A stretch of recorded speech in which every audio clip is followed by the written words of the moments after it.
త్యాగరాజ పక్షం వాట రాముడు అంటే అర్థం ఏంటంటే త్యాగరాజేశ్వరుడు అనగా శివుడు. ఆ శివుని పక్షం వాడు. రాముడు ఎప్పుడు శివపక్షమే. ఎందుకంటే శివునికి రాముడు పరమ ప్రీతిపాత్రం గనక త్యాగరాజ పక్షుండవునట అనగా శివుని పక్షము వాడు అని అర్థం కూడా ఇక్కడ స్వీకరించవచ్చు. చరణంలో చివరికి అసలుది చెప్పాడండి. 32 లక్షణములు గల శ్రీరామునికి ప్రదక్షిణమునరింతుము రారి. ఆఖరికి అన్నాడు ఇక్కడ 32 లక్షణములు గల. ముందు శుభలక్షణములు అన్నారు కదా, 32 లక్షణములు. సంకీర్తన యొక్క లక్షణం తెలిస్తే కానీ నేను కీర్తన రాయలేనండి. పల్లవి చదివినప్పుడు ఒక అర్థం కావాలి, అనుపల్లవి నుంచి లింక్ వచ్చేటప్పుడు మరొక కొత్త అర్థం రావాలట, చరణం నుంచి మళ్ళీ పల్లవికి వెళ్ళేటప్పుడు మరొక అర్థం భాషించాలి, లేదా మొదట స్ఫురించిన అర్థం నిలబడిపోవాలి. రెండిట్లో ఏదైనా కావాలి. అది సంకీర్తనకు లక్షణం. అందుకని పల్లవిదారి పల్లవిది, చరణందారి చరణంది ఉండకూడదు. చరణానికి పల్లవికి అనుబంధం ఉండాలి. అది ఆ అనుబంధం ఎంత అందంగా చూపించారంటే అనుపల్లవి నుంచి శుభలక్షణములు వెళ్ళిపోయాం, ఇక్కడ నుంచి 32 లక్షణములు గల అన్నారు. ఇక్కడ అంటే రాముడికి 32 లక్షణాలు ఉన్నాయట. ఏమిటవి? అవి మనం వెతుక్కోవాలి. ఆయన ఎందుకు చెప్తాడు? 32 లక్షణాలు. 32 లక్షణాలు ఎక్కడ చెప్పబడ్డాయి తెలుసా? లెక్క కడితే 32 వస్తాయి. అవి సరిగ్గా వాల్మీకి 16 లక్షణాల గురించి అడుగుతాడు కదా నారదుడు వారిని బాలకాండలో. అడిగిన తర్వాత వెంటనే ఇక్ష్వాకువంశ ప్రభో రామో నామ జనీశ్రుత అని ప్రారంభిస్తాడు నారదుడు. నువ్వు చెప్పిన లక్షణాలు ఉన్నవాడు అంటూ ఆ రాముణ్ణి తాను మరుకున్న లక్షణాలు కలుపుతాడు. కలిపి అటువంటి వాడు రాముడు అని ప్రారంభిస్తాడు నారదులు. అక్కడ నారదుడు చెప్పిన రామలక్షణాలన్నీ ఒక దగ్గరికి తీసుకొస్తే 32 వస్తాయండి. ఆ 32 లక్షణములు అంటే ఆ 32 లక్షణములు కలిగిన వాడు అని. వాల్మీకి చెప్పిన 16 చెప్పలేదు, నారదుడు చెప్పిందే చెప్పారు. ఎందుకంటే వాల్మీకిది ప్రశ్న, నారదుడి సమాధానం. సమాధానంలోనే జ్ఞానం ఉంటుంది కదా, అందుకు అక్కడిదే తీసుకున్నాడు. చిత్రం ఏంటంటే వాల్మీకి చెప్పినవి కూడా అందులో కలిసిపోయాయి. ఇది ఒకటి 32 అంటే. రెండవది, సీతమ్మ దగ్గర హనుమస్వామి రామచంద్రమూర్తిని వర్ణిస్తాడు. రామకమలపత్రాక్ష అని మొదలుపెట్టి వర్ణన కొనసాగిస్తాడు. ఆ చివరి వరకు మీరు లెక్క కడితే కొన్ని రిపీట్ అవుతాయి. ఆ రిపీట్ తీసేసి మనం పరిశీలిస్తే 32 వస్తాయండి. అక్కడ కూడా అక్కడ 32, ఇక్కడ 32. 32 ఒక విధంగా సంపూర్ణం. నిజానికి 16 కళలే అంటాం, 16 కళను డబుల్ చేశాడు. అది చాలా విషయం. అందుకే పైన 16 కింద 16 ఏవి పళ్ళ. నేను అలా అనుష్ఠుప్ ఛందస్సు అండి. పైన 16 కింద 16 32. ఇంకా కొంచెం గట్టిగా ఆలోచిస్తే పెద్దవాళ్ళు ఇక్కడ ఉన్నారు కనుక అందరికీ తెలిసి గాయత్రి 24 అక్షరాలు. కానీ 3 వేదాల్లోంచి తెచ్చిన ఒక్కొక్క పాదంలో 8 అక్షరాలు చెప్పున్న గాయత్రి సరిగ్గా 24 అక్షరాలు అయ్యాయి. కానీ అధర్వణ వేదంలో పాదం కూడా కలిపితే 32 అక్షరాలు అవుతాయండి. ఒక్కొక్క పాదానికి 8 చెప్పున 32 అవుతాయి. సంపూర్ణ గాయత్రి స్వరూపం 32. అయితే అదేదో చెప్తారా, రేపటి నుండి జపం చేస్తానంటే నేను చెప్పకూడదు, మీరు చెయ్యకూడదు. అది ఇక్కడ దానికంటూ వేరే సంస్కారాలు, వేరే ప్రయోజనాలు ఉన్నాయి. మనం 24తోనే తృప్తి పడవచ్చు, తప్పేమీ లేదు. కానీ గాయత్రి యొక్క సంపూర్ణ స్వరూపం 32. ఆ 8 పాదాలు ఏమిటనేది పెద్దలకి తెలుసు, ఇక్కడ తెలిసినా చెప్పకూడదు. సదసి నప్రకాశయేత్ అని శాస్త్రం చెప్తోంది కనుక కొన్ని మంత్రాలు సభల్లో చెప్పరాదు, అందుకు చెప్పట్లేదు. మొత్తం 32 పాదాలు గాయత్రి. రాముడెవరు? విశ్వామిత్రుడు పట్టుకెళ్తే వెళ్ళినవాడు, మర్చిపోవద్దు. విశ్వామిత్రుడు తీసుకెళ్తున్నప్పుడు మా అబ్బాయిని నువ్వు ఎందుకు తీసుకెళ్తావు అన్నాడు ఆయన మహానుభావుడు. నీకేం తెలుసు మీ అబ్బాయి గురించి, మాకే తెలుసు అన్నాడు. ఇదొకటి ఆశ్చర్యకరమైన అంశం అండి. అహం వేద్మి మహాత్మానం రామం సత్యపరాక్రమం. ఈ మాట విశ్వామిత్రుడు అన్నప్పుడు మన ఇంటికి ఎవడో వచ్చాడు, ముక్కు మొహం తెలియని ఆయన, పెద్ద ఆయనే కావచ్చు, పాపులర్ కావచ్చు. ఇవాళ మన ఇంటికి వచ్చి మన పిల్లాన్ని అప్పుడే చూశాడు. అప్పుడు మాట్లాడుతూ మీ పిల్లాడి గురించి మీకు తెలియదండి, నాకే తెలుసు అంటే మనం ఒప్పుకుంటామండి? ఇక్కడ దశరథుడు ఒప్పుకున్నాడు, విశ్వామిత్రుడు అంటే ఏం అనలేదు. రాముడేమిటో నాకు తెలుసయ్యా అన్నాడు. పో నాకు తెలుసు నీకు తెలుసు అనలేదు. ఇంకో చికాకు, నాకు తెలుసు, వశిష్ఠులకు తెలుసు, మహర్షులకు తెలుసు అన్నాడు. అంటే నీకు తెలియదురా పో అని చెప్పడం. ఇక్కడ ఇది మరీ విడ్డూరం అని చెప్పడంలో ఉద్దేశం ఏంటంటే విశ్వామిత్రుడు నాకు తెలుసుని పట్టుకెళ్ళిపోయాడంటే అర్థం ఏంటంటే విశ్వామిత్రుడు దర్శించిన మహామంత్రం గాయత్రి. అది ఇక్కడ కనుక నాకు తెలుసు అంటే నాకు తెలిసిన గాయత్రి ఏదో ఆ గాయత్రి స్వరూపుడే రాముడు అని చెప్పడం దీనిలో ఉన్నటువంటి ఆంతర్యం ఇక్కడ. అది రామాయణం వేదమైతే రాముడు ఎవరయ్యా అంటే గాయత్రి చేత ప్రతిపాదింపబడే సూర్యమండలాంతర్వర్తి అయిన పరబ్రహ్మ. ఇది తెలుసుకోవాలి. గాయత్రి అనగా ఒక దేవత కాదండి, సూర్యమండలాంతర్గతమైన పరంజ్యోతి, పరమాత్మ. ఆ జ్యోతినే కొందరు అమ్మ అంటారు, కొందరు రాముడు అంటారు, కొందరు శివుడు అంటారు. మొత్తానికి ఉన్నది ఒకటే పరబ్రహ్మ. కానీ హిందువులు ఒకే దేవుణ్ణి ఆరాధిస్తున్నారు, తెలుసుకోండి. ఆ దేవుడు ఎవరయ్యా అంటే సృష్టి స్థితి లయకారకుడైన పరంజ్యోతి. ఆ ఆయన ఆదిత్య మండలంలోంచి మనం అనుగ్రహిస్తున్నాడు అంతే. అతని మీరు ఏ దేవతా పేరుతో గౌరవించినా పూజించినా ఆయనే. అందుకు రాముడు ఎవరిప్పుడు? గాయత్రి స్వరూపుడు. గాయత్రి వేదమాత. గాయత్రి ఎన్ని అక్షరాలు? 32.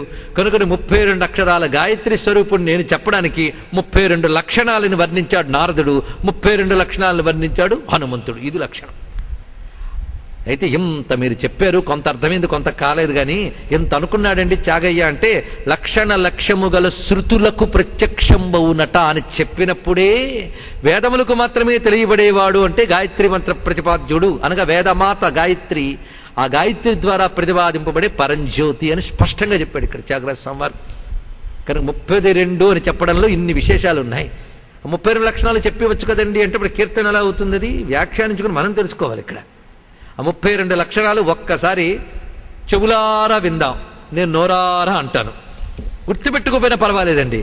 32 లక్షణాలు నారదుల వారు ఏవేవి చెప్పారో చూద్దాం. ఇక్కడ ఇక్ష్వాకు వంశ ప్రభవ రామ నియతాత్మ మహావీర్య ద్యుతిమాన్ ధృతిమాన్ వశీ బుద్ధిమాన్ నీతిమాన్ వాగ్మీ శ్రీమాన్ శత్రునిబర్హణ విపులాంస మహాబాహు కంబుగ్రీవ మహాహను మహోరస్క మహేశ్వాస గూఢజత్రు అరిందమ ఆజానుబాహు సుశిరా సులలాట సువిక్రమ సమః సమవిభక్తాంగ స్నిగ్ధవర్ణ ప్రతాపవాన్ పీనవక్షా విశాలక్ష లక్ష్మీవాన్ శుభలక్షణ. 32 అండి ఇక్కడ మొత్తం.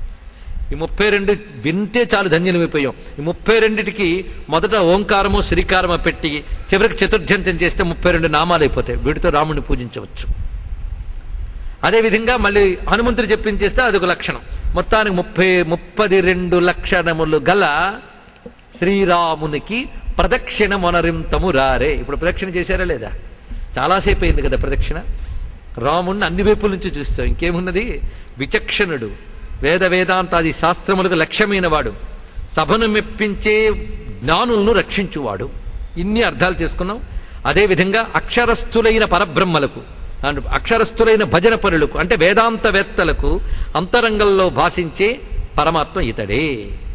కనుక వేదమునకు వేదాంతమునకు లక్ష్యమైన వాడు 32 లక్షణాలతో పుట్టాడు. ఇది తెలుసుకున్నా ఇంతవరకు. పరమాత్మని దాటాలంటే 32 ఆవరణలు ఉన్నాయటండి. ఇక్కడ తెలుసుకోవాలండి. ఇక్కడ ఎక్కడున్నాడు? ఇక్కడున్నాడు కదా వాడు. వాడిని పట్టుకోవడానికి 32 ఆవరణలు నుంచి వెళ్ళాలట. 32 ఆవరణలు ఆయనకు ప్రాకారాలే లోపల ఉన్నవాడికి. ఆ 32 ఆవరణలు ఏమిటయ్యా అంటే అవ్యక్తము, మహత్తు, అహంకారము, పంచతన్మాత్రలు 5, మహాభూతములు అంటే పంచభూతాలు, ప్రాణాదులు, దశేంద్రియాలు, అంతఃకరణ చతుష్టయం కలిపితే 32. చూడండి, 32 ఆవరణలు ప్రతివాడికి ఉన్నాయి. ఏది చెప్పినా ఇందులో సబ్జెక్ట్ చెప్తే అర్థమవుతుందండి, మిగిలిన ఏం చెప్పినా నిద్ర వస్తుంది. ఈ 32 ఆవరణలు ఎందువల్ల పనిచేస్తాయంటే లోపల గర్భగుడిలో ఆయన ఉన్నాడు. అది ఈ 32 ఆవరణలు ఆయనవే అని తెలుసుకోగలిగితే, ఈ ఒక్కొక్క ఆవరణలో ఆయన శక్తిని గమనించుకుంటూ లోపలికి వెళ్ళగలిగితే అక్షరస్థులైన భజన పరులకే అంతరంగుండవునట. కనుకనే ప్రదక్షిణ మొనరింతము రారే అని ఎక్కడికి పిలిచాడు? ఆయన లోపలికి పిలిచాడు. ఇది తెలుసుకోవాల్సిన ఉద్దేశం. అందుకే ఎంత గుడి ప్రదక్షిణ చేసినా గర్భగుడిలోకి వెళ్ళకుండా ఆవిడ బయటకు వచ్చేస్తాడండి. అందుకు ఈ శరీరం అనేటువంటి దేవాలయం లోపల దేహో దేవాలయ ప్రోక్తో జీవో దేవ సనాతన, అక్కడ 32 చెప్పబడ్డా చూడండి ఇక్కడ. కనుక 32 అనే మాటతో ఎన్ని రకాలు ఆలోచించుకోవచ్చో మహానుభావుడు అనుగ్రహించాడు ఇక్కడ త్యాగరాజ స్వామి వారు. ఇలాంటి రామచంద్రమూర్తి అవతరించాడు. 32 లక్షణాలతో రాముడు అవతరించాడు. ఇది త్యాగరాజ రామాయణంలో ఈనాటి అంశం. అలాంటి రాముడు ఎంత అందంగా ఉన్నాడు అది తెలుసుకోవాల్సింది. ఎందుకంటే అందం అంటేనే రాముడు కదా. ఏమిటా అందము? ఇప్పుడు అది చూడబోతున్నాం. అయితే అందం ఏంటో నేను చెప్తాను, మీరు వింటారు. కానీ మనకు చూడగలమా అసలు?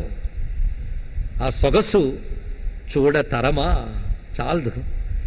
చూడతరమా అంటే అర్థం ఏంటంటే మనస్సుకి మాటకి అందదని. నువ్వు చూపుతో చూడలేవు, మనస్సుతో భావించలేవు, మాటతో వర్ణించలేవు. కనుక సొగసు చూడతరమా. ఎలాంటి సొగసు అన్నట్టే నిగమనొచ్చు కపోల యుగము చే మెరయుమోము సొగసు. రామచంద్రమూర్తి యొక్క వదనము ఎంత అందమైనది, దాన్ని చూడగలమా మనం? వెంకటేశ్వర స్వామి ముందు నిలబడి మన త్యాగరాజ స్వామి ఒక మాట అంటారు, వెంకటేశ నిన్ను చూడ 10,000 కనులు కావాలనయ్యా అన్నాడు ఇక్కడ. అంటే ఈ కళ్ళతో చూడలేము. ఈ చెప్పడంలో ఉద్దేశం అంటే అలౌకికమని చెప్పడం అండి. అంతేగాని తల దువ్వుకుంటూ దువ్వెన జార్చేసిన ఆవిడ సొగసు చూడతరమా అన్న ఉద్దేశంతో అనలేదు. నేను ఈ మాట ఎందుకన్నానో చాలా మందికి తెలిసి ఉంటుంది ఇక్కడ.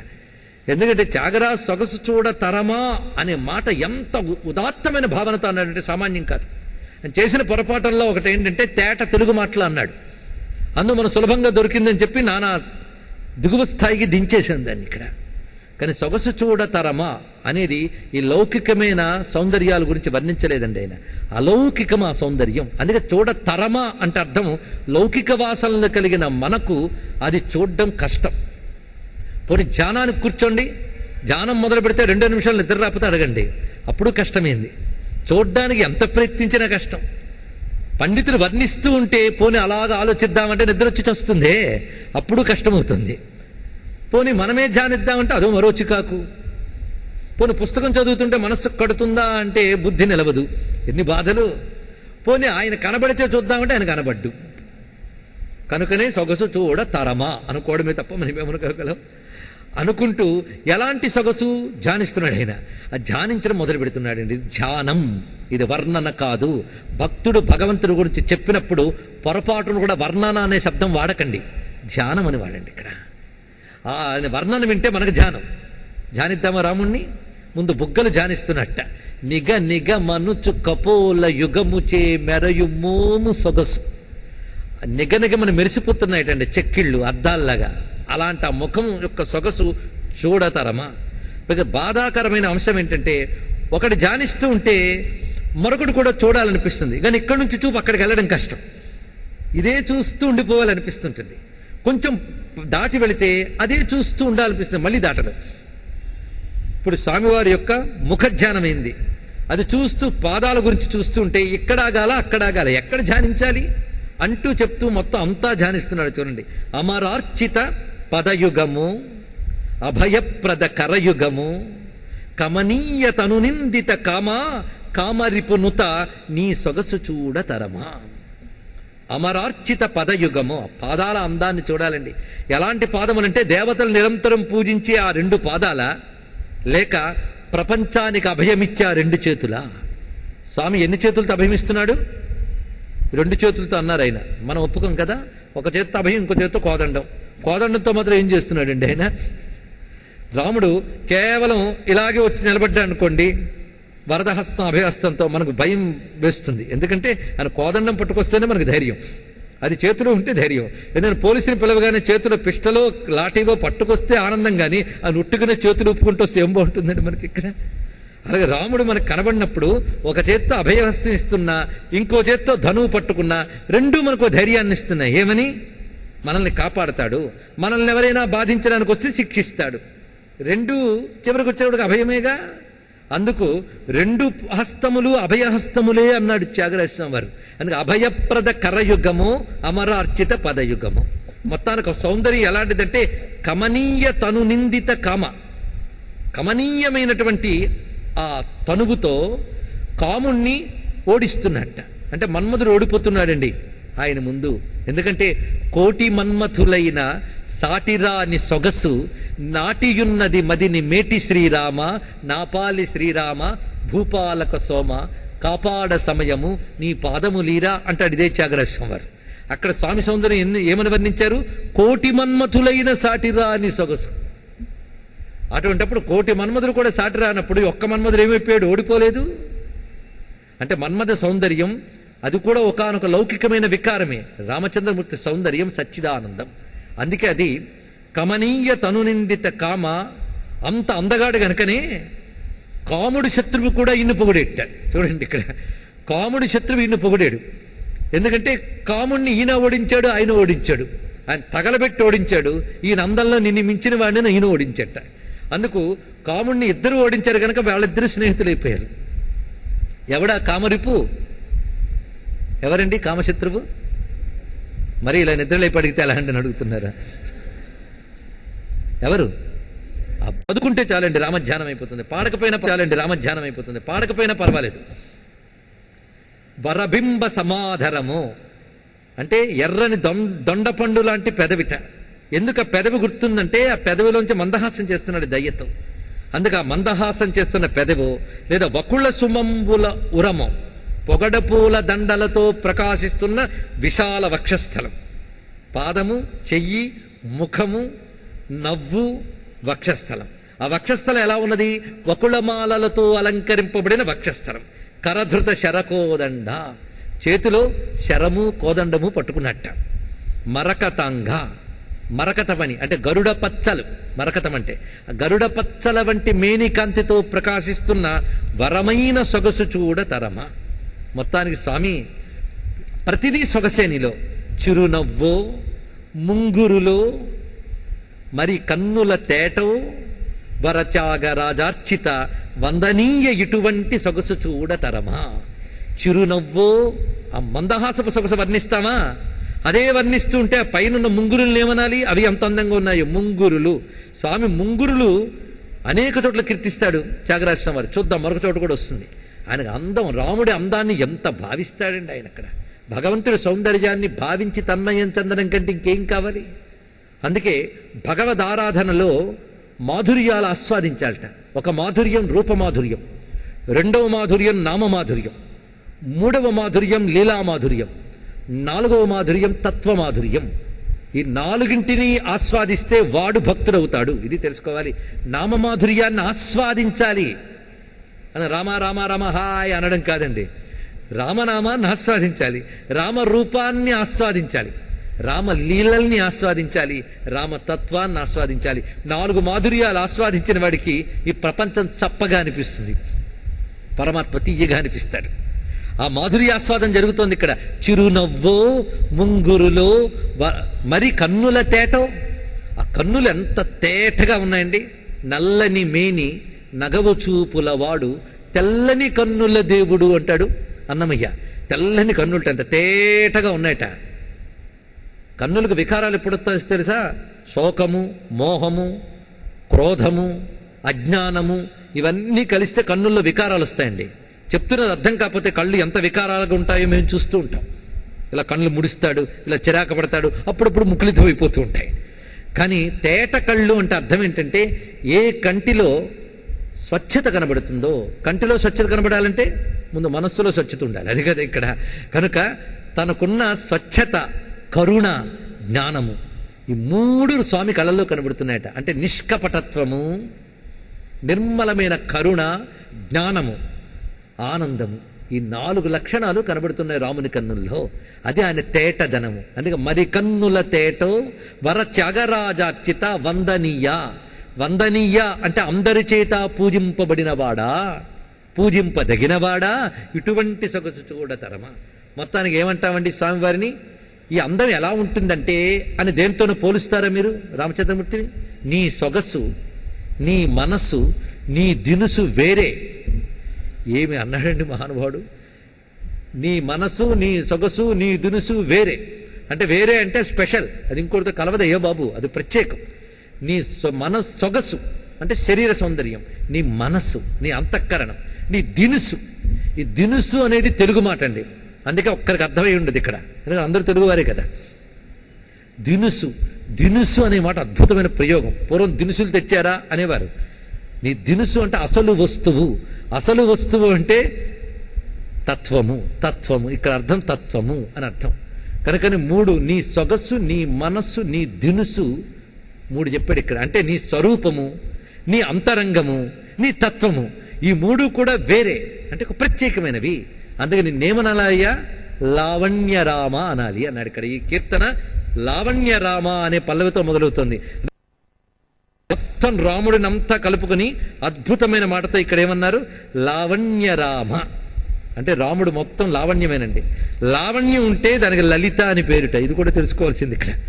లోకాతీత లావణ్యాత్ లలిత. లావణ్యం బాగా ఉంది. ఎంత గొప్ప లావణ్యం అంటే లోకంలో ఎక్కడా లేదు. లోకంలో ఎక్కడా లేని లావణ్యం ఎక్కడుందో ఆ తల్లిని లలిత అని అంటున్నాం. మరి రాముడు లావణ్య రాముడు అంటే ఈయనే లలిత. మరి చెప్పడానికి ఏమున్నది? అందుకే శ్రీరాము లలితాంబిక ధ్వనిస్తున్నది. మరి రాముని లలిత అంటే లలితనేమనాలి? రామారమణ లంపట అనండి, పర్వాలేదు. ఇద్దరిలో ఒకే లక్షణం. అందుకే లావణ్య రామ కన్నులార చూడవే. అలాంటి ఓ రామ నన్ను చక్కగా చూడవయ్యా. అతిలావణ్య రామ, మళ్ళీ ఆ మాట అతిలావణ్యం అంటే లోకంలో ఎవరి దగ్గర లేని లావణ్యం. ఇది చాలా బాగుందండి అంటే దాన్ని మించిపోయి ఉంటాడు ఆయన. అందుకే అతిలావణ్య రామ శ్రీవనిత చిత్తకుముద శీతకర.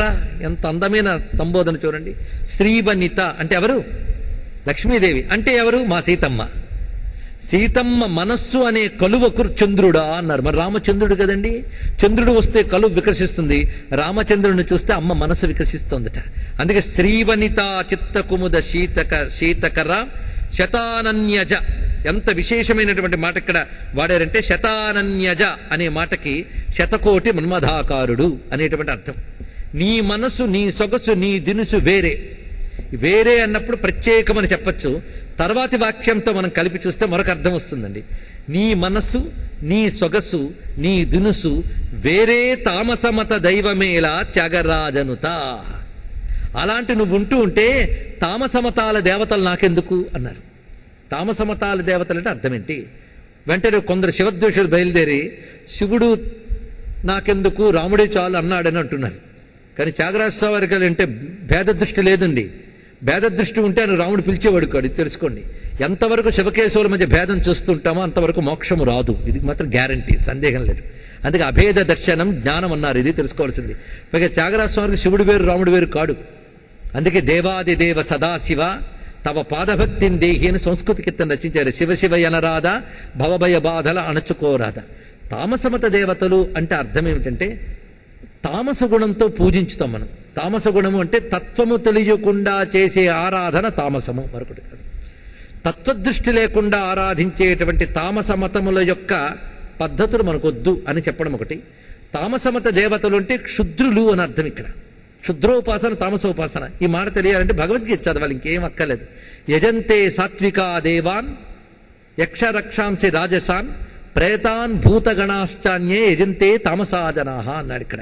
అంటే తామసులు క్షుద్ర ప్రయోజనాల కోసం క్షుద్రమైనటువంటి ప్రేత భూత గణాదులు అర్చించుకుంటూ ఉంటారు. అందుకే సాత్విక ఆరాధన రామారాధన అని చెప్పడం ఇక్కడ. రామారాధన సాత్వికమైనది. అందుకు సాత్విక ఆరాధన కావాలి, సాత్వికమైన దైవం మనకు కావాలి. ఆ సాత్వికమైన దేవుడు రాముడు. అందుకే సాత్వికమైన సౌందర్యం ఆయన వద్ద కనబడుతున్నది.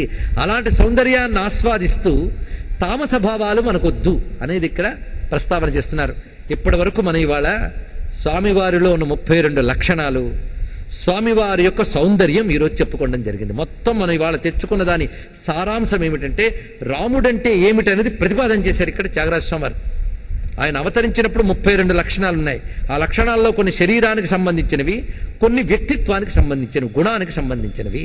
ఎందుకంటే స్వామి సమహ, అదేవిధంగా గుణవాన్, శ్రీమాన్, ధృతిమాన్, వసి, ఇవన్నీ కూడా స్వామి యొక్క గుణములు.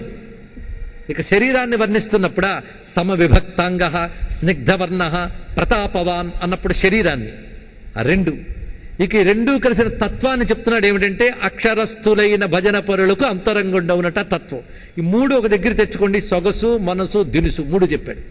ఆ మూడు కలిపిన లావణ్యం రామునిది. అలాంటి లావణ్యాన్ని ఎంత ఊహించినా అందదు, ఎంత వర్ణించినా చాలదు. కనుక సొగసు చూడతరమా నమస్కారం చేసుకోవడం తప్ప మరేమి చేయడం. మొత్తానికి రామ అనగానే అందగాడు అని అర్థం తీసుకుంటే దేంట్లో అందగాడు అని ప్రశ్నిస్తే దేంట్లో కాడు అని తిరిగి ప్రశ్నించాలి ఇక్కడ. అందుకు రూపంలో అందగాడు, అంతరంగంలో అందగాడు, గుణంలో అందగాడు, తత్వములో అందగాడు. అన్ని అందములు కలిసే గనకనే ఆ రాముణ్ణి విడిచిపెట్టద్దు, ఆయన చుట్టూ తిరుగుతూ ఉందాం. కొందరు అంటారు వాడి చుట్టే తిరుగుతున్నాడండి అని. వాడి చుట్టే తిరుగుతున్నారంటే మరో ప్రపంచం లేదు, వాడిని అంటిపెట్టుకున్నాం. అందుకు వాడి చుట్టూ తిరుగుదాం రండి, ఇంకా ఈ చుట్లొద్దు, వాడి చుట్టే తిరుగుదాం. ఎందుకంటే శుభలక్షణములు గల శ్రీరామునికి ప్రదక్షిణము సేతుము రారే. ఇది భావన. ఇలా మనం ఇవాళ రామ ప్రదక్షిణ చేశాం కదా, రాముడు అర్థమైపోయాడు మనకి.